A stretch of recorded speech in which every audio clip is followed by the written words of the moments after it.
Boa noite, pessoal. Mais uma live começando. Acho que eu finalmente estou conseguindo transformar isso em hábito mesmo.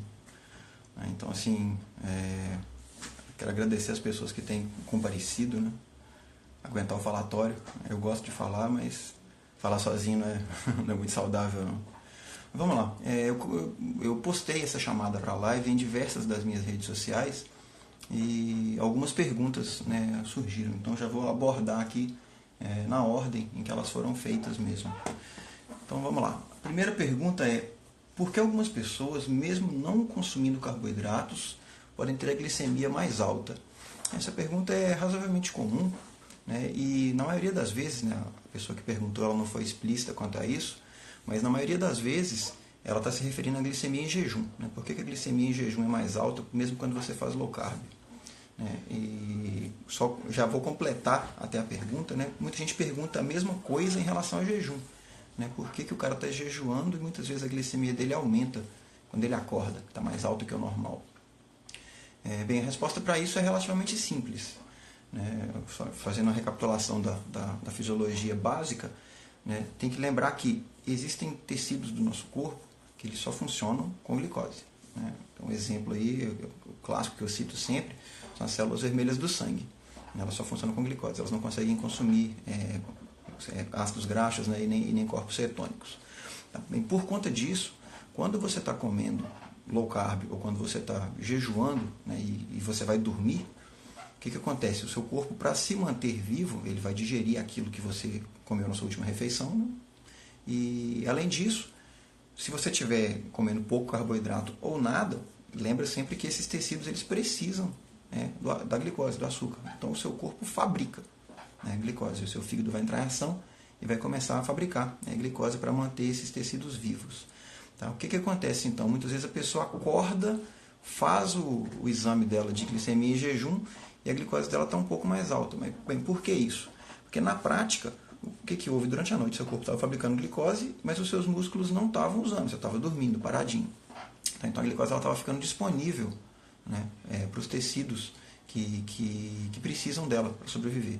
Tá? E aí quando você acorda, né, e essa que é a grande diferença, uma pessoa que pratica low carb, que pratica jejum, quando ela acorda, né, a glicemia dela pode estar um pouco mais elevada, né, mas aí quando ela começa, desperta, sai da cama e tudo mais, né, toma um café da manhã low carb de preferência, ou não toma café da manhã, essa glicemia ela começa a cair. Né? Por que ela começa a cair? Porque à medida que você vai começar a se movimentar, né, que a pessoa começa a sair da cama, começa a andar e tudo mais, os músculos dela vão começar a recrutar glicose, que está disponível. A glicose está em circulação, o músculo vai querer aquilo também. Então ela diminui. Então é muito comum, sabe, você faz um exame de glicemia em jejum quando você está em low carb e ela dá, sei lá, 105, 110. Né? E esse é um dos motivos pelos quais a medicina convencional, às vezes a gente vê essas reportagens sensacionalistas por aí, né? Os caras falam que uma dieta low carb vai te deixar diabético. Né? Por quê? Por que eles falam isso? É porque exatamente o cara vira e faz o exame de glicemia quando você está em jejum. Então, espera-se, ainda que não seja esperado, é normal que ela esteja um pouco mais alta. Tá? Então, esse conceito de fazer o exame em jejum, para quem está em low carb, ou para quem já pratica jejum intermitente mesmo, ele pode dar um resultado que é um falso positivo. O ideal, né, sei lá, faz o seu exame de glicemia em jejum. Você acha que deu um pouco alterado? Né, toma um café da manhã, seu café low carb lá, seus ovos, seu bacon, abacate, ovo, o que quer que seja, e faz de novo esse exame, sei lá, uns 40 minutos, uma hora depois. Você vai ver que muito provavelmente a sua glicemia deve ter baixado. Tá? Então, assim, a priori, não se preocupe. Tá? Se você está com a glicemia um pouco mais alta quando você acorda, dentro de um contexto low carb. Se você estiver realmente preocupado, você pode fazer um exame mais criterioso, né? Faz um exame de hemoglobina glicada, por exemplo. Tá bom? Mas é isso. Vamos lá. Como a dieta low carb pode influenciar no ciclo menstrual? Essa é uma boa pergunta e a resposta é que, primeiramente, né, ela pode influenciar sim. Tá? Não acontece sempre, mas ela pode influenciar sim. Relembrando, né, uma dieta que tenha muito pouco carboidrato, né, uma cetogênica ou carnívora, por exemplo, ela pode representar para o seu corpo o equivalente, eu estou me referindo especificamente a mulheres, tá? Ela pode apresentar para o corpo feminino mais ou menos o equivalente, né, o análogo a que uma situação de jejum apresentaria. E como que o corpo feminino às vezes entende isso? Bem, o processo reprodutivo, né, lembrar sempre que o ciclo menstrual, né, a menstruação é o final de um ciclo que preparou o útero para receber um embrião, né, e não tendo se concretizado, a preparação é descartada sob forma de menstruação. Tá? Então, bem, isso tudo aí é um dispêndio de energia muito considerável. O corpo gasta muita energia com aquilo. Tá? Então, em algum momento do tempo, se você está jejuando, fazendo jejuns longos, ou se você está comendo low carb, muito low carb, né, muito pouco carboidrato, que, como eu falei, é fisiologicamente equivalente ao jejum, né, seu corpo tende a entrar em cetose quando você está em very low carb. Nesse contexto, é possível que o seu corpo simplesmente desligue a função, digamos assim, essa função do ciclo, tá? A mulher entra no que a gente chama de amenorreia. Ela para de menstruar porque está comendo pouco carboidrato demais. De novo, isso não acontece com toda mulher e não acontece com toda mulher que pratica low carb ou jejum. Mas a possibilidade existe? Sim, existe. Né? Lembra sempre aí que no contexto histórico e no contexto pré-histórico, né? Você pega, por exemplo, as tribos que hoje em dia ainda são caçadores-coletores. Né? Em geral, a comida para eles é razoavelmente escassa. Tá? Então, por conta disso, se você fizer uma análise estatística, você vai ver que as mulheres desses povos, elas não costumam ter vários filhos encadeadinhos, na escadinha, como a gente vê acontecer em tantos locais que são agriculturais. Por que disso? Porque como a comida é geralmente mais escassa, né, as mulheres, elas literalmente, a preparação para a gravidez ela fica dificultada pela escassez de comida e pelo estado de cetose muitas vezes. Tá?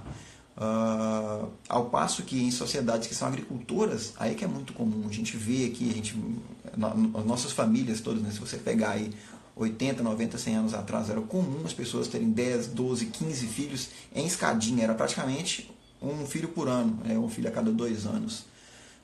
Na minha casa é quase que isso, né? A minha mãe teve 4 filhos encadeados e eu sou temporão, né? Eu vim 7 anos depois da filha mais nova. Tá? Por que disso?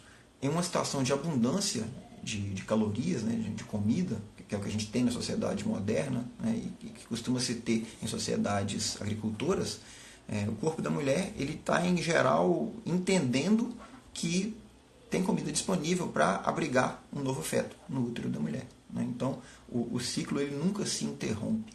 Tá? Tinha mais um detalhe que eu tinha que falar sobre isso. O que era mesmo? Ah, tá, sim, bem lembrado. Olha só, muitas pessoas, eu já vi muitos casos relativos a isso, de gente que estava na dieta americana padrão, na dieta ocidental padrão, né, que a gente fala, né, em inglês a gente fala SAD, né, um trocadilho com triste, né, Standard American Diet, né, SAD, e não consegue engravidar. E ao fazer a migração para low carb, né, aí a fertilidade aparece. Essa coisa é uma teia de relacionamentos, tá? Mas, para variar, tudo pode estar ligado com a alta de insulina.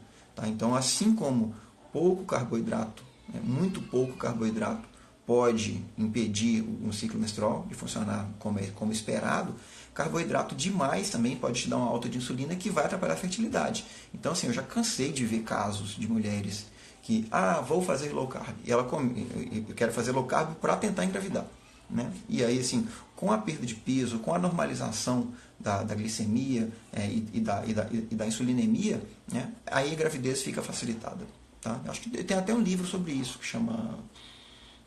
Não me lembro o nome em inglês, né? Mas a tradução grosseira em português é low carb para fertilidade. É uma coisa assim, eu não me lembro nem quem é o autor, eu vi isso muitos anos atrás. Tá bom? Então é isso, sendo a resposta direta, né? Como low carb pode influenciar o ciclo menstrual? Low carb demais, né, com muito pouco carboidrato, pode parar o seu ciclo. Tá? Então fica atento nisso. Geralmente mulheres com percentual de gordura corporal muito baixo tendem a ficar amenorreicas, né? A gente vê muito isso em atleta, né? Atleta, por exemplo. né? O Fernando comentou exatamente, né? O processo inflamatório, né, ele está ligado com a endometriose. A endometriose é tecido uterino, né, que cresce para fora do útero, vamos dizer assim, né? E ele tem uma ligação muito forte, né, tanto com a insulina quanto com o fator de crescimento similar à insulina, o IGF-1. Então, assim, é muito mais comum mulheres terem endometriose quando elas estão numa dieta de alto carboidrato. Tá? Vamos pular aqui. Mais uma. Essa foi de um aluno meu de coaching, perguntou hoje sobre a questão de óleo vegetal. Né? Se existe um limite para óleo vegetal ou se ele tem que tirar tudo igual a farinha e açúcar. A minha resposta para ele foi a seguinte: farinha e açúcar, né, Hilton, eu considero venenos para a minha dieta. Né? Mas a gente tem que ter em mente que todo mundo tem o seu nível de tolerância. Tá? Então, o que eu sugiro para todos os meus alunos de coaching? Corta farinha branca e açúcar. Passo 0. Primeira coisa para você começar. Tá? Mas tem muita gente que opta por não cortar isso, né, no 0. É uma opção pessoal. Você tem que medir o que funciona para você. Eu, sinceramente, eu acho que todo mundo só tem a ganhar por não comer trigo. Cara, mas se tem algum fator psicológico da pessoa, ela não abre mão de comer o macarrãozinho dela uma vez a cada 15 dias, se a dieta dela não está sendo prejudicada, se o intestino dela não está sendo prejudicado por conta do glúten que ela está ingerindo, quem sou eu para falar com ela para não comer, né, a vida dela? Tá? Então, assim, a primeira coisa que eu falei com o cara foi o seguinte: quando ele perguntou, tem um limite ou tiro tudo, igual farinha e açúcar? Eu falei, cara, farinha e açúcar você tem que tirar tudo se estiver te fazendo mal. Eu recomendo que você tire pelo menos para testar. Né? A maioria das pessoas que tiram farinha e açúcar e conseguem ficar sem eles por um tempo, nunca mais quer voltar a comer. Ou, às vezes, fica até meio que impedido. Eu hoje, eu entendo que se eu comer glúten, apesar de não ser celíaco e tudo mais, se eu comer glúten, eu vou ter um problema. Tá? Geralmente é um problema do tipo de ir correndo para o banheiro. Mas beleza, voltando só à pergunta do cara. Óleo vegetal. Tá? Hilton, você come óleo de soja? Olha só, na minha casa não entra óleo de soja desde 2013. Eu cozinho com banha, com óleo de coco, com gordura de frango, com tutano de boi, com óleo de babaçu, gorduras boas. Mas agora, eu estou na rua, eu preciso almoçar na rua, eu vou a um self-service. Tem churrasco? Eu pergunto se tem churrasco. Não tem churrasco, não? Opa, deixa eu ver o que tem de carne então. Tem uma carne de forno que foi assada? Beleza, é a minha preferência. Não tem? Cara, tem aquele bife lá passado no óleo de soja? Eu como sem medo. E por que eu como sem medo? Porque eu não como sempre.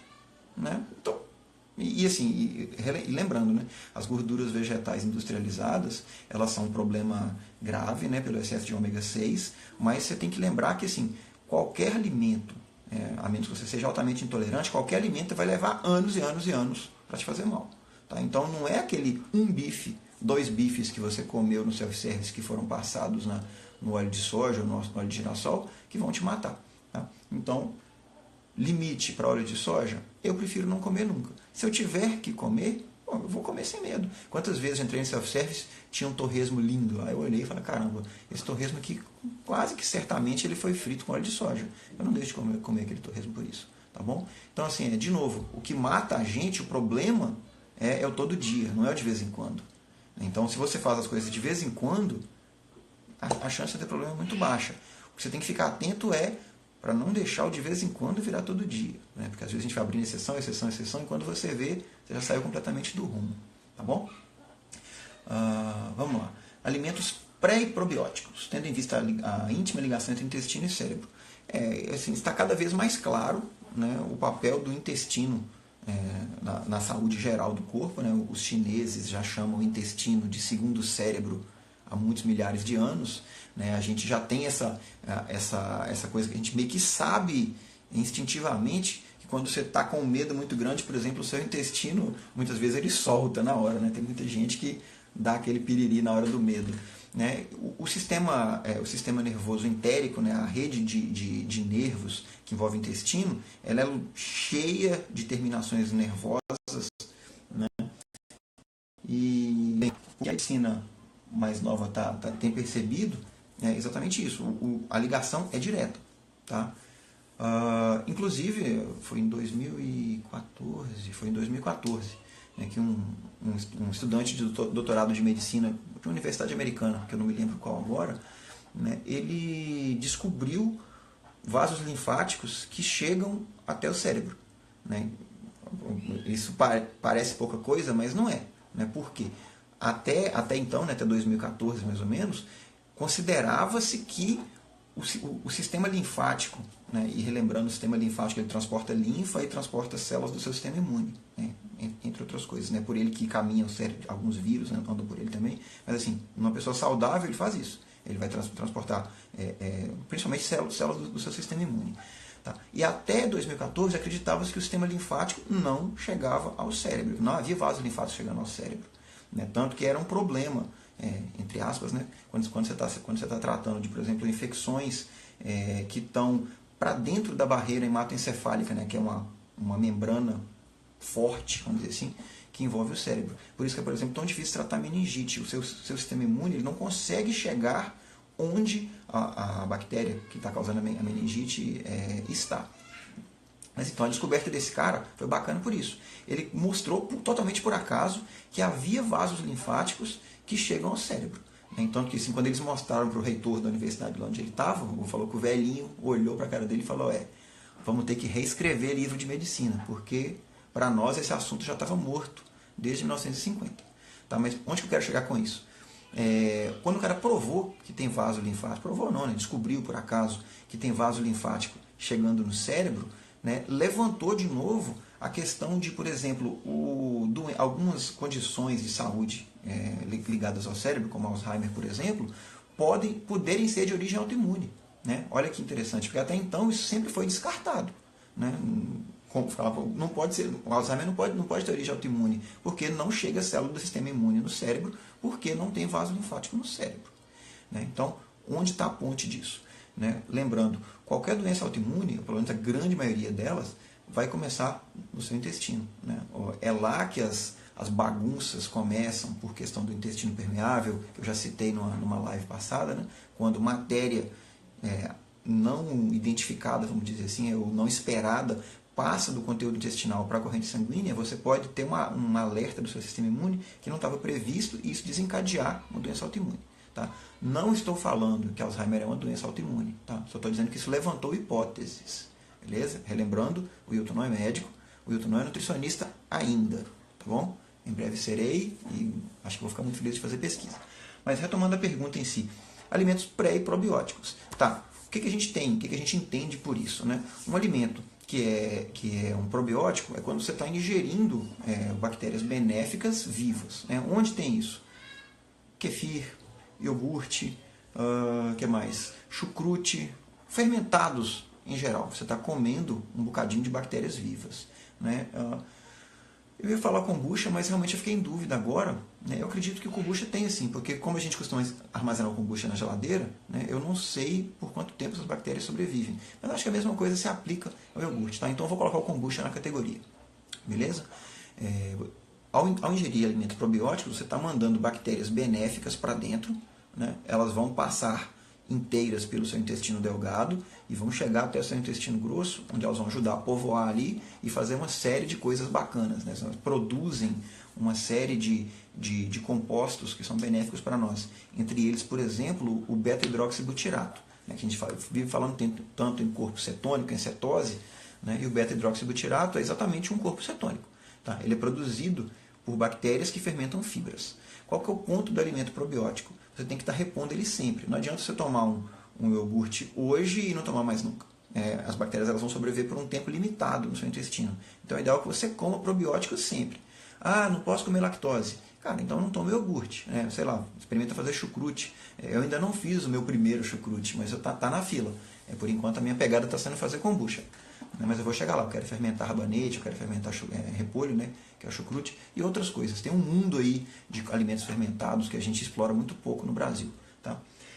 Alimentos pré-bióticos. Né? O pré-biótico, ao invés de você comer a bactéria viva, né, você vai comer fibras, né, que vão chegar intactas ao seu intestino grosso, porque o nosso intestino delgado não consegue digerir fibra, e lá essas fibras vão servir de comidinha para as bactérias boas que estão lá. Tá? Então, fibra é essencial a uma boa saúde? Essa pergunta é extremamente capciosa. Né? Tem pessoas que não comem fibra nenhuma, por exemplo, quem pratica dieta carnívora, e para elas está tranquilo. a microbiota intestinal delas consegue lidar com uma dieta que é feita exclusivamente de carne, ovo e queijo, por exemplo. Tá? Então, para essas pessoas, não comer fibras, beleza, perfeito. Outras pessoas têm a microbiota diferente, e só relembrando, tá, gente, só para vocês não perderem o fio da meada, assim, o entendimento geral da coisa. Você tem que lembrar que a gente tem mais bactérias no cérebro e muito mais bactérias no corpo e muito mais bactérias no nosso corpo do que a gente tem nossas próprias células. Então, na prática, se o que define um ser humano é o número de células humanas, nós não seríamos humanos. A gente é muito mais bactéria do que humano. Tá? Então, dentro do seu intestino, tem alguns trilhões de bactérias que devem pertencer a algumas centenas de milhares de espécies diferentes. A gente está longe de entender o que cada espécie dessa faz, a gente está longe de entender qual que é o papel de cada uma, qual que é a interação entre uma ou mais espécies. Né? Pode ter bactérias que se ajudam se estiverem juntas, e se você separar, só tiver uma delas, o outro grupo morre, por exemplo, bactérias simbióticas. A gente não sabe disso ainda. É muita coisa para estudar. Tá bom? Então, cada pessoa, você tem uma espécie de uma impressão digital, né? A sua assinatura intestinal. Cada pessoa tem grupos de bactérias diferentes. Né? O ponto é esse. Então, se você tem a sorte, né, ou a configuração de ter bactérias que conseguem se dar bem sem comer fibra, cara, bom para você. Uma dieta carnívora vai te atender bem. Né? Se não, as minhas bactérias, se eu não colocar fibra na alimentação, eu começo a me passar mal, meu intestino fica maluco, totalmente desregulado, eu começo a ter outros sintomas. Então isso é sinal de que você precisa comer fibras, ou um pouco mais de fibra pelo menos. E aí entra a questão do teste. Quero tentar dieta carnívora. Comecei a tentar dieta carnívora e comecei a passar mal. Opa, carnívora não é para mim. Deixa então eu colocar um pouquinho mais de fibra e ver o que acontece. Comecei a comer um pouco mais de fibra. Melhorou? Melhorou. Beleza, talvez seja esse o seu ponto. Não melhorou ainda. Aumenta um pouco mais. E vai. Né? Relembrando, fibras são um tipo de carboidrato que não é absorvido diretamente no intestino delgado. As fibras elas não viram glicose. Tá bom? Então, o que a nutrição convencional fala é que a gente tem que comer fibras para prevenir, por exemplo, câncer de intestino. Né? E, na prática, o que as evidências mostram que não é bem assim. Tá? Você vai achar estudos observacionais falando que sim, comer fibras evita ou previne contra o câncer. Tá? Mas quando você coloca em estudo prospectivo, né, a coisa não é mais tão verdadeira assim não. Tá? Bem, minha opinião pessoal, eu adoro comer planta. Eu adoro comer planta. Então, assim, eu sempre que eu tenho chance estou comendo planta. Se você me acompanha no Instagram, você vai ver que a minha sobremesa todo dia deve ter, sei lá, meio quilo de frutas. Né? Mas isso, de novo, né, eu bato nessa tecla sempre, você precisa fazer o autoteste. O que é verdade para você? O que funciona para você? Tá bom? Então, isso. Vamos lá. Para ganhar massa magra, paleo ou low carb? Essa pergunta é mais capciosa do que a pergunta anterior. Bem, vamos relembrar. Para você ganhar massa, né, gorda ou magra, mas vamos falar aqui de massa magra, você precisa, primeiramente, né, de um superávit calórico. Você tem que comer mais calorias do que você está gastando. Tá? E só relembrando, eu já citei esse estudo, acho nas 2 lives passadas, mas eu gosto de citar ele sempre. Tem um estudo muito bem feito dos anos 60 que mostrou pessoas ganhando peso, mas no caso elas ganharam gordura. Elas ganharam gordura mesmo comendo menos calorias do que elas gastavam. Tá? Isso não invalida a física, não invalida a termodinâmica, isso só mostra que a gente não entende a teoria das calorias direito ainda. Tá bom? Então, assim, nem tanto ao céu, nem tanto à terra. Tá? Mas para o caso presente, né, para as pessoas comuns, comendo dietas comuns, porque nesse caso que eu citei desse estudo, era uma dieta de laboratório, projetada para fazer aquilo. Tá? Mas não é o caso da pessoa comum comendo dieta comum na casa dela. Você pode acreditar que para você ganhar massa, né, seja gorda ou seja magra, você tem que comer mais do que você gasta. Beleza? A questão toda é, paleo ou low carb, o que te facilita mais? Vai ter gente defendendo, né, defendendo as duas vertentes. Tá? E bem, por exemplo, se você for para o lado tem um protocolo chamado Ketogenes, né? O Ketogenes é de um cara chamado Luiz Villaseñor, é um mexicano. Ele pratica dieta cetogênica há bastante tempo já, e o cara é muito, muito forte. Ele não é o Schwarzenegger, não é grandão, mas pô, perto de mim, que sou um frango, né? O cara dá 2 de mim, fácil, né? No ombro largo.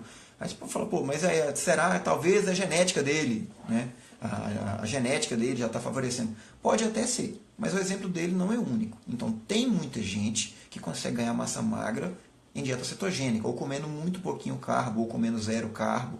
Né? Você vê aí uns caras tipo o Bruno Piske, por exemplo. Né? O Bruno pratica dieta carnívora, né? Junto com a Jade. Né? E pô, o cara tá lá, vai falar que o cara é um cara fraco, pequeno? Não é de jeito nenhum. Tá bom? Então, vamos pegar o contraponto agora. Tá? Dentro de uma dieta paleo, e só relembrando, paleo pode ser low carb ou não, tá? Se você privilegiar alimentos, por exemplo, no seu dia de treino, você tem uma dieta projetada para te ajudar a ganhar massa, então ela vai ter mais calorias do que você precisa, você puxou seu ferro lá, fez seu exercício resistido, né, que é para mobilizar aquelas proteínas, aqueles aminoácidos que você comeu para os seus músculos, né? E relembrando, né, a insulina, a grande inimiga, muitas aspas, tá, gente? O grande medo que o pessoal do low carb tem da insulina, tem que lembrar o seguinte: insulina é um hormônio que é fundamental no seu corpo. Pessoas sem insulina são diabéticos tipo 1. Então fica todo mundo querendo, tem que baixar minha insulina, tem que baixar minha insulina, tem que baixar minha insulina. Cara, calma. A insulina ela tem um papel. Né? O papel dela é controlar, um dos papéis, né? Tem muitos papéis.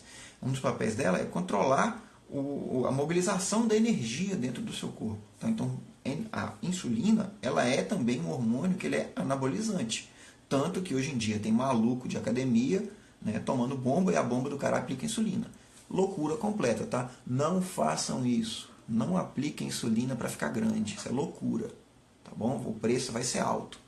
Mas estou querendo anabolizar, ganhar massa magra dentro, sem apelar para aplicações externas ou para remédio, o que quer que seja. Um pouco de insulina pode te ajudar? Pode te ajudar sim. Tá?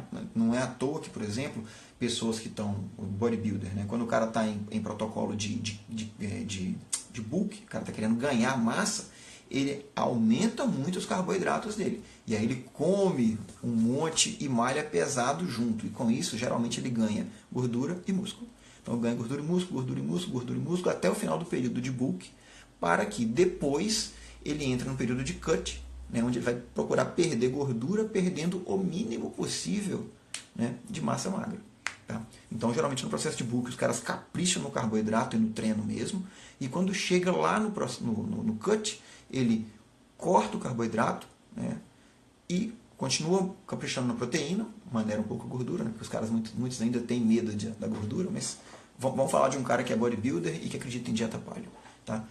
Quando chega na época do cut, ele vai diminuir o carboidrato, aumentar ou manter um pouco a gordura e a proteína para compensar, diminuir as calorias totais também, e o que ele tenta fazer com isso, e os caras sabem fazer muito bem, é perder gordura sem perder músculo. Tá? Então, voltando à pergunta direta, né? Melhor paleo ou low carb para ganhar massa magra? Difícil dizer. Né? Eu sou um grande advogado da dieta paleo. Tá? Quem tem me acompanhado aí nesse último ano viu que eu nunca fui muito low carb. Tá? Até maio eu comia 50 gramas de carboidrato em dia de descanso e 100 gramas em dia de treino. Tá? Agora que eu estou ganhando, estou tentando, né? Vida de frango é difícil, como eu estou tentando ganhar massa, né? Eu não estou limitando, eu não estou pesando mais a minha comida, eu sirvo o tanto que eu quero e como. Tá? Isso já me rendeu um bocadinho de músculo e um bocadinho de gordura também. Né? Se vocês compararem as fotos que eu posto lá de treino, né? Você vai ver que a minha linha de cintura ela já cresceu um bocado, já deve ter ganhado ali uns 2, 3 centímetros de gordura na linha da cintura. Vou esperar até passar as festas, provavelmente, né, final de dezembro aí, e eu entro na dieta mais rigorosa de novo, que é para perder essa gordura, tentando manter o músculo que eu ganhei, que não foi muito, mas é meu, eu não quero perder, tá bom? Uma outra pessoa me perguntou sobre se estava tudo bem comer macarrão de arroz. Cara, assim, o arroz é o famoso coringa do mundo low carb, né? Se você faz questão de comer arroz, eu acho que é tudo questão de você entender qual que é o seu limite de consumo de carboidrato. Né? Porque, lembrando, por mais que arroz não tenha glúten, né, assim, dos grãos ele é um dos menos agressivos ou menos agressivo de todos, ainda assim ele é uma fonte de carboidrato extremamente rica. Tá? Minha opinião pessoal, eu adoro comer sushi, por exemplo. Eu não como todo dia, né? Na verdade, sei lá, eu devo comer uma vez por mês. Mas quando eu como sushi, eu não ponho medida não, eu como tanto que eu quiser. Né? Vai vir aquele montão de arroz, mas beleza, como é uma vez só, né? Lembrando que eu falei lá atrás, é só você tomar cuidado para que o de vez em quando não vire todo dia. Tá? E bem, a pergunta dele, ela começou no macarrão de arroz, eu falei isso, vai depender da quantidade. E a gente acabou esticando um pouco a conversa para outros tipos de macarrão. Então, sei lá, por exemplo, macarrão de feijão, que é muito comum em culinária oriental, né? No Brasil já tem muita gente consumindo. Geralmente feito com aquele feijão preto ou então feijão azuki. Né? É um macarrão muito gostoso, né? Mas lembrando, feijão, leguminosa em geral, está na casa dos 20, 25% de carboidrato. Então, é muito menos carboidrato do que o macarrão de trigo, é menos carboidrato do que o macarrão de arroz, mas ainda tem o seu percentual de carboidrato. Tá? Então, avalie, né, se compensa, porque é bem mais caro, tá? e meça os efeitos.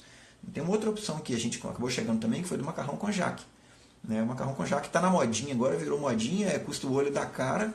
Né? Ele é feito de um tubérculo, né? Que é de origem oriental, e é muito, muito comum lá na Ásia, obviamente, mas aqui no Brasil praticamente só a comunidade japonesa que planta, né, e fabrica esse macarrão. O konjac ele é rico em uma fibra chamada glucomanana, né, que é uma fibra que ela produz um gel altamente coerente, vamos dizer assim, ela cresce muito dentro da sua barriga.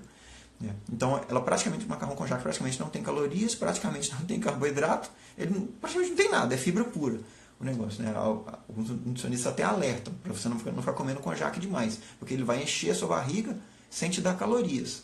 Tá? Então, você não se perder nisso aí. Né? Minha opinião pessoal, eu gosto de fazer espaguete de legumes. Eu tenho um espiralizador, eu faço macarrão de abobrinha, eu faço macarrão de cenoura, qualquer coisa que eu consiga enfiar na maquininha lá e rodar, ele vai sair um macarrão ou alguma coisa parecida com macarrão depois. Aí você faz o molho que quiser, né, e serve. Tem outra opção também que outro dia eu ganhei um pacotinho de presente, né, minha irmã me deu um macarrão de palmito. Quem acompanha aí os pratos que eu posto todo dia, viu lá, né, o macarrão de pupunha. Muito gostoso. Né? Basicamente é palmito cortado fininho. Tá bom? Então, olha só, as perguntas que eu tinha anotado terminaram. Eu vou pegar aqui as perguntas que o pessoal fez durante a live agora. Vamos ver, deixa eu achar uma aqui. Passou lá no Parará. Isso aqui o Fernando comentou, a questão da endometriose. É isso mesmo que eu falei antes lá, né? Processos inflamatórios, né? O excesso de insulina, que é pró-inflamatória e também é anabolizante, ela pode propiciar o crescimento de células de tecido uterino fora do útero, causando o que a gente chama de endometriose. Tá bom? Então, para quem tem endometriose, faz sentido investir um pouco na dieta low carb. Isso, ele ainda completou aqui. Ó. Endometriose é uma causa forte de infertilidade feminina. Exatamente. Por que não está passando aqui? O que eu tenho que fazer com esse negócio? Ué, as letrinhas não estão passando mais. Poxa vida. Tem um monte de pergunta lá para baixo. Como é que faz? Alguém entende de Instagram aí? Pode me explicar como é que faz para passar isso aqui? O meu parou de mexer. Vamos. Alguém podia fazer um comentário aí só para ver se a tela rola para cima? Por favor. Alguém? Gente. Poxa vida.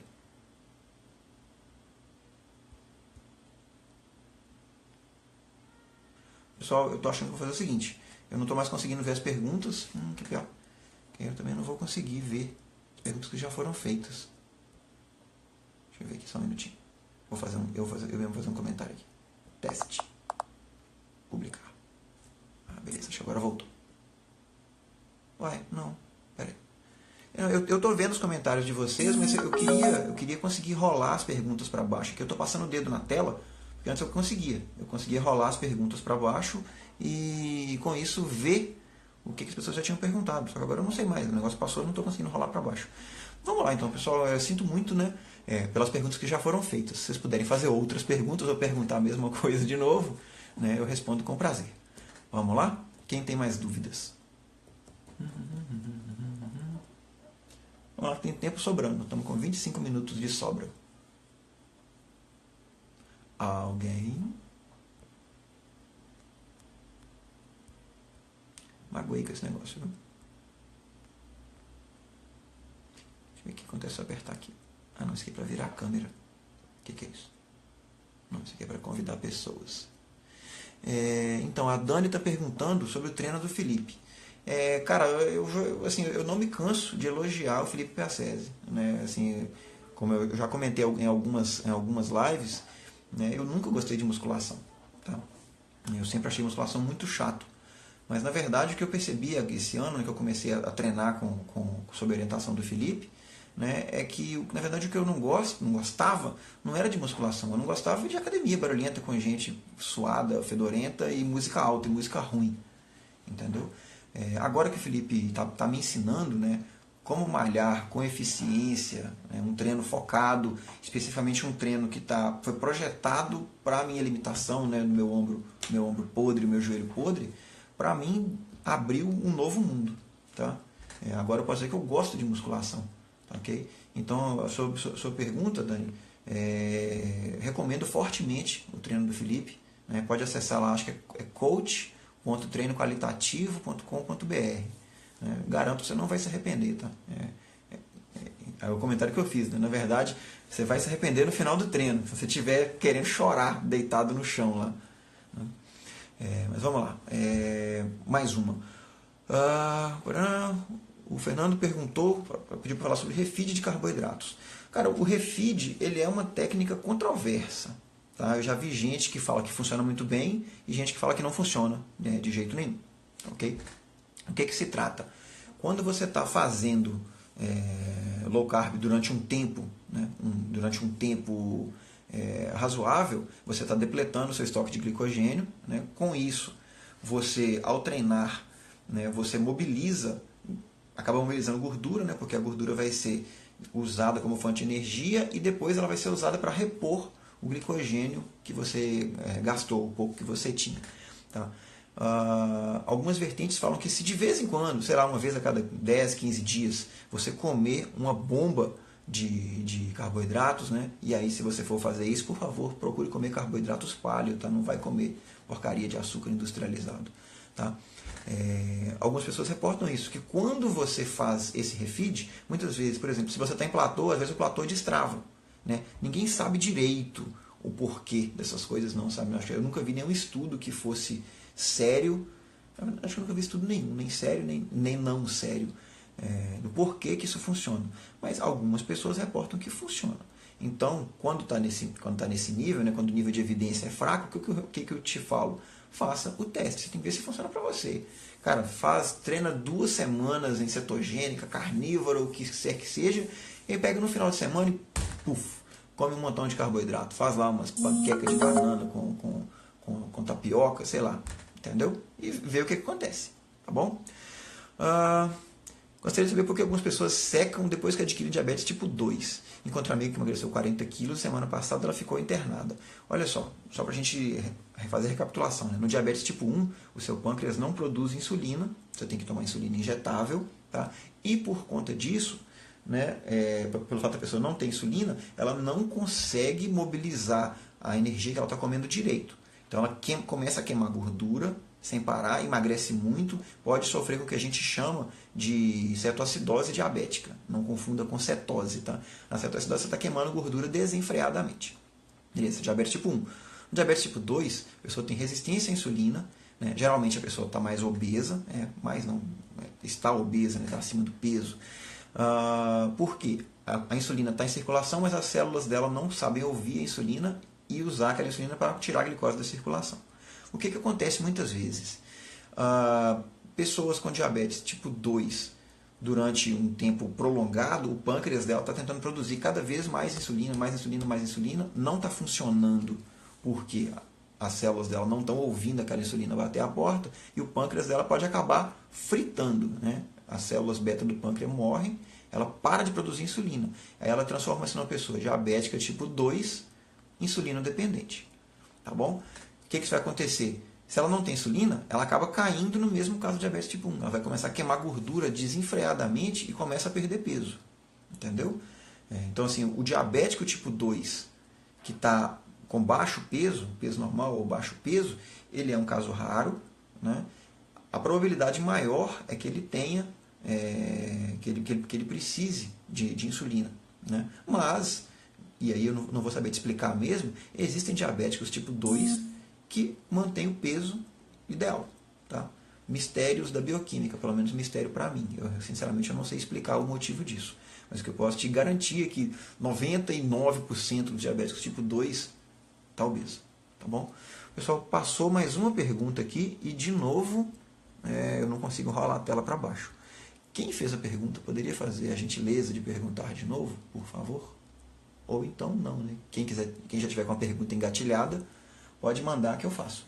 Estamos com 20 minutos ainda para responder. Beleza, o Fernando perguntou um pouco de dieta de baixo consumo de carboidrato para atletas de endurance. Então vamos lá, recapitulando, endurance é exercícios de resistência. E é bom que isso fique bem claro, eu volto e meio confundo as palavras. Né? Exercício de resistência é corrida, natação, ciclismo, caminhada. Né? Você está fazendo um exercício de longa duração que tipicamente ele vai consumir mais gordura, né, e menos glicogênio. Tá? E eu confundo, às vezes, confundo com exercício resistido. Exercício resistido trocando em miúdos a musculação. Tá bom? Então é isso. O nome quer saber sobre exercício de endurance. O cara que é triatleta, que é maratonista, que é ultramaratonista. Bem, o que a gente tem de literatura nisso aí? Né? Os estudos sobre dieta low carb, né, sobre dieta low carb para atletas de endurance, ele deve ter mais ou menos uns 30 anos que esses estudos começaram a ser feitos. Né? Os papas do assunto são o Finney e o Volek. Eles têm um livro que é fenomenal chamado A Arte e a Ciência da Performance em Baixo Carboidrato. Né? E os estudos deles são muito bacanas. Eles colocavam atletas em dieta cetogênica mesmo, atletas de resistência. Né? No caso, acho que os testes foram mais com ciclistas. E os resultados, depois daquela cetoadaptação, né, eram incríveis. Então, nas primeiras semanas, os resultados dos caras despencavam, caía mesmo, porque o corpo do cara sabia, entre aspas, queimar carboidrato, mas não sabia, entre aspas, queimar gordura. Então, o cara ficava fraco, não conseguia ter desempenho e tudo mais. Depois de mais ou menos 3, 4 semanas comendo uma dieta cetogênica bem planejada, com calorias suficientes, com gordura suficiente, com proteína boa e tudo mais, o desempenho dos caras começava a subir. Né? E aí, quando você coloca o cara para fazer, por exemplo, pedalando, né, e medindo o quociente respiratório do cara, o quociente respiratório, em última análise, ele vai te mostrar aí a proporção de gordura para carboidrato, né, que o cara está queimando durante o exercício. Né? E os picos de oxidação de gordura, né, o pico de queima de gordura de um ciclista adaptado à dieta cetogênica, né, era absurdamente maior do que de ciclistas não adaptados. Tá? Então, assim, bem, de novo, né, não é à toa que hoje em dia a gente tem todo esse movimento de pessoas, né, que praticam triatlo, maratona, ultramaratona, comendo baixíssimo carboidrato. Tá? Eu converso muito com o Danilo Balu, né, as pessoas devem conhecer o Balu, que é profissional de educação física, é corredor também, e assim, o Balu, nesse quesito, ele é muito categórico. Né? Acaba que o que conta para um esportista profissional é o tempo. Né? Quanto tempo ele fez para correr tal corrida. Né? E na hora do vamos ver mesmo, hoje em dia você não tem nenhum campeão mundial, eu pelo menos não sei de nenhum campeão mundial de esporte de resistência que pratica cetogênica. Tá? Então, levanta aquela pergunta. Dieta cetogênica ela vai servir para um atleta profissional? Porque para amador a gente sabe que funciona. Né? Para amador o cara corre lá, né? Você deve conhecer o Vitor Carrara também do Corrida Ancestral, né? Que além de fazer dieta de baixo carboidrato, ainda corre descalço, né? Ou com uma sandália minimalista. Né? Eu já vi vídeos do Vitor onde ele fala, antes de correr eu como, sei lá, 400 gramas de bacon e vou embora correr uma maratona. Tá? Então tudo isso existe. Tá? Mas para o profissional, será que vai um dia chegar lá? Será que vai aparecer um atleta praticante de dieta cetogênica que bate o recorde de maratona no mundo? Estamos para ver ainda. Tá? Por enquanto, o desempenho na hora do vamos ver mesmo, para quem come carboidrato, muito carboidrato inclusive, tem se revelado maior. tá? Mas aí o futuro, né? O futuro não cabe a nós, a gente só precisa esperar para ver onde que o negócio vai chegar. Uma outra pessoa perguntou se eu prefiro paleo a cetogênica. Cara, você tem que lembrar o seguinte: dieta paleo, ela pode ser alto carboidrato, ela pode ser baixo carboidrato, ela pode ser carnívora, ela pode ser cetogênica. Né? Dieta paleo não tem a ver com o tanto de carboidrato que você come. Né? Cetogênica tem. A dieta paleo tem a ver com o tipo de comida que você come. Comidas não processadas. Tá? Então, opa, caiu galera, desculpa. Por exemplo, uma pessoa que come só batata doce, frutas, não come carne, por exemplo, ela está fazendo paleo? Tá, é um paleo de alto carboidrato, mas é comida não processada, entendeu? Agora, se você me perguntar, Hilton, você prefere paleo baixo carboidrato, paleo médio carboidrato, paleo alto carboidrato ou paleo cetogênica? Tá? Aí eu vou te falar que tem objetivos para cada uma das coisas. Provavelmente, se eu estiver querendo secar mais, né, perder mais gordura, eu vou fazer paleo cetogênica. Se eu estiver querendo crescer, ganhar músculo ou ganhar massa, que seja gordura, né, se for da minha opção, eu vou preferir comer paleo com um pouco mais de carboidrato. O que eu, Hilton, não pretendo nunca deixar de comer é dieta paleo, né, coisas não processadas. Né, quanto menos indústria, melhor. Vamos lá, o Márcio perguntou: musculação segue recomendações do Mark Sisson, ou seja, menos repetição e mais carga? Cara, olha, quando eu comecei a malhar, lá em setembro de 2013, isso, eu já tinha emagreci de março até setembro, eu perdi aí meus 15, 16 quilos, sem fazer exercício nenhum, sem fazer jejum, sem contar calorias, sem contar carboidrato, nada. Simplesmente comia 3 refeições por dia, perdi esse peso todo.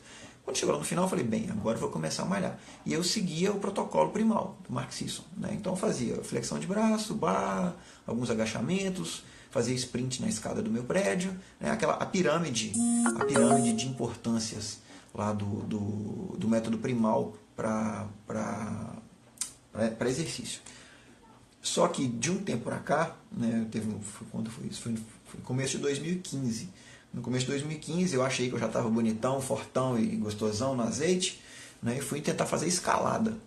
E fiz um dia de escalada indoor e meu ombro lascou completamente. Aí por conta disso eu fiquei vários meses sem fazer exercício nenhum, com medo de ter que fazer cirurgia de novo. Né? E agora quando eu voltei, né, eu voltei fazendo musculação, porque é um ambiente mais controlado.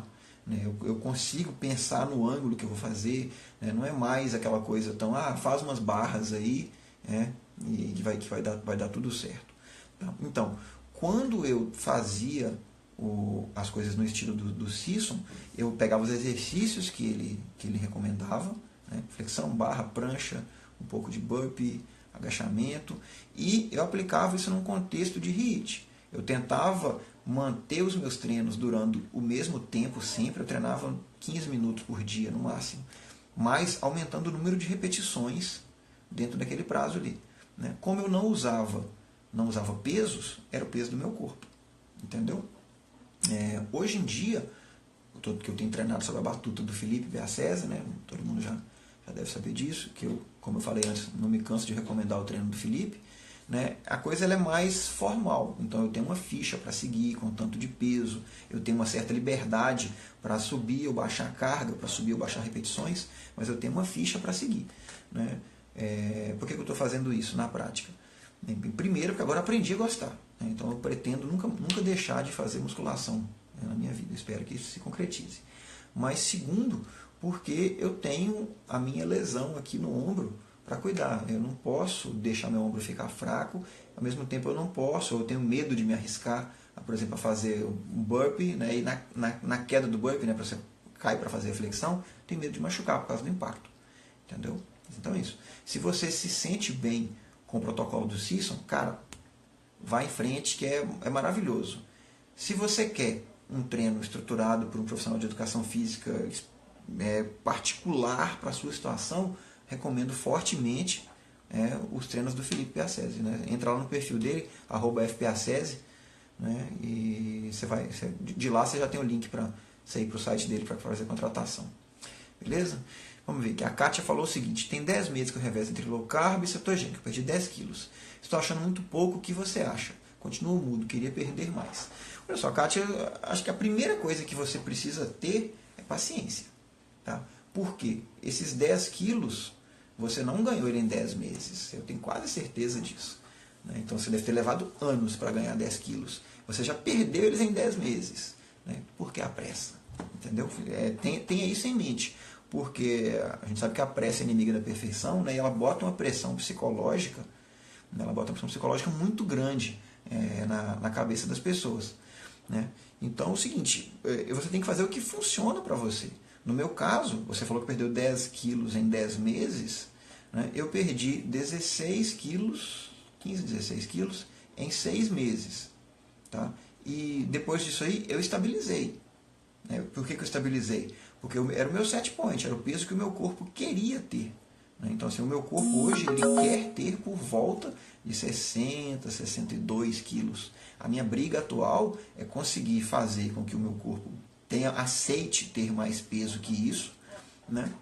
Mas, digamos assim, um peso de qualidade, né? Mais massa magra, entendeu? O que eu te diria? Eu continuaria tentando revezar entre essas duas coisas aí, né? Lembrando que é mais fácil você ganhar massa magra em low carb e é mais fácil você perder gordura em cetogênica. Você tem que literalmente avaliar, pesar, né, o que é melhor para você, entendeu? Não tem muito embasamento para falar o que é melhor, tá bom? Eu acredito sempre na questão do time. Se o seu time está ganhando, mantém. Se ele não está ganhando, se ele não está tendo o resultado que você deseja, aí você mexe nos seus protocolos. Tá bom? Olha só, tem uma pergunta que eu deixei para o final, mas eu acho que eu acabei deixando para o final demais. Mas ela é muito difícil de se responder. Que a pessoa me perguntou o seguinte: como que eu faço para começar a dieta e não desistir toda semana? Cara, isso é difícil demais, eu falar com você qual que é o jeito que funciona, porque para cada pessoa funciona de um jeito diferente. Né? Assim, na minha experiência pessoal, foi muito fácil. Por quê? Historicamente eu sou assim, eu sempre fui disciplinado desde criança. Quando eu encasquetava com uma coisa, não precisava ninguém ficar me cobrando, eu ia no rumo. Mas tem muita gente que não funciona desse jeito. Tá? Então assim, você tem estratégias. Tá? Uma estratégia, por exemplo, é a estratégia de você formar um grupo. Né? Tem um grupo de pessoas, né, que te ajuda a ficar nos trilhos. Esse foi um dos motivos pelos quais eu criei o meu programa de coaching em grupo, né, a Aldeia Zap. Toda segunda-feira eu começo a aula, geralmente entra um bocado de gente, são pessoas que elas vão se apoiar mutuamente. Tá? Essa é uma maneira. Outra maneira é você ter um coach. Aí é o seu coach 1 a 1 mesmo, alguém que vai dar um puxão de orelha de vez em quando, alguém que você pode recorrer nos momentos de desespero. Né? Não sei o que eu faço, me ajuda. Né? É isso, é um trabalho que eu faço também. Tá? E tem uma terceira via que eu gosto muito, que é a via do compromisso público. Né? Porque o compromisso público ele é muito forte. Quando você conta para um monte de gente que você está fazendo alguma coisa, as pessoas vão te cobrar. Mas e aí? Você não está fazendo aquela dieta lá não? Vai parar? E aí? Né? E você mesmo tende a se cobrar também. Porque inerentemente você começa a imaginar que você tem que provar para os outros, né, que você tem palavra, o que você consegue. Isso é uma faca de 2 gumes, tá? Pode ser perigoso também. Porque quando você conta para muita gente vai querer ficar jogando contra. E vai ficar te dando alfinetada, né, vai ficar querendo te fazer falhar. Entendeu? Então você tem que medir, né, conversar bem com o seu travesseiro e medir se o seu psicológico está realmente pronto para isso. Tá bom? Vamos lá. Thales perguntou: Hilton, você acha que algumas pessoas podem perder menos peso a fazer exercício? Cara, certamente. Só para relembrar, exercício não é bom para perda de peso. A sua dieta ela vai controlar 85, 90% do seu peso. Algumas pessoas falam 80%. A sua dieta, o exercício físico é o resto. Né? É a máxima também, é outra técnica que eu bato sempre. É outra das grandes mentiras que foram empurradas para nós. Tá? Exercício físico não é fundamental para a perda de peso. Beleza? Exercício físico é fundamental para o ganho de massa magra. Isso sim. Tá? Mas bem, em relação à sua pergunta específica, algumas pessoas podem perder menos peso? Pode sim, vai depender da compleição física da pessoa, qual que é a resistência natural à insulina que ela tem, qual que é a facilidade de ganhar músculo. Cara, tem gente que se olhar para o peso fica forte, né? Tem gente que pode malhar todo dia, a vida inteira. Eu tô vendo isso na carne agora. Estou puxando pesado em relação ao meu peso e mesmo assim o meu ganho é muito lento, né? Genética de frango. Eu estou fazendo o melhor que eu posso com as coisas que eu tenho, tá bom? Então assim, a sua pergunta, a resposta a ela é exata. Sim, algumas pessoas podem perder menos peso ao fazer exercício, tá? Por quê? O exercício não é fundamental para a perda de peso, tá bom? Gente, agora sim, meu tempo está estourando, estamos chegando aí já em 56 minutos de live. Eu gosto de encerrar um pouquinho antes, para não ter risco de o Instagram cortar o vídeo final, tá bom? Na sequência já vou baixar, né, vou subir isso aqui para o YouTube, e na semana que vem vai ter outra live, né, nesses mesmos moldes, tá bom? Então eu quero agradecer a todo mundo que teve a paciência de ficar até o final, né? Podem continuar mandando perguntas, né? O meu e-mail é hilton@paleodiario.com. Pode meter um monte de pergunta lá. Eu nunca garanto que eu vou conseguir responder tudo, tá bom? Mas eu vou me esforçar ao máximo para responder todas, beleza? Então, uma boa noite para vocês, né? Para quem está em jejum, bom jejum. Para quem vai jantar, bom jantar. Um abraço.